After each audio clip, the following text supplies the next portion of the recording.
O Polymer Clay é uma massa plástica muito maleável, fácil de trabalhar e que não vai secar com o tempo, ao ar livre. Mas ao contrário da plasticina, ao ir para o forno, ela vai ficar rija.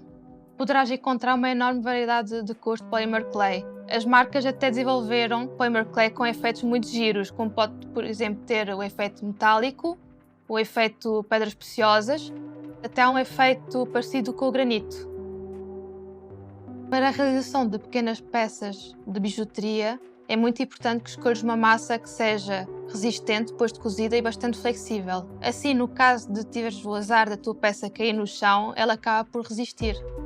A escolha de uma massa mais macia ou mais firme antes da cozedura acaba por ser escolha e preferência do artista. Enquanto que uma massa mais macia vai ser muito mais fácil na altura de amassar, a massa mais rija vai ser mais fácil aplicar pequenos detalhes na tua peça.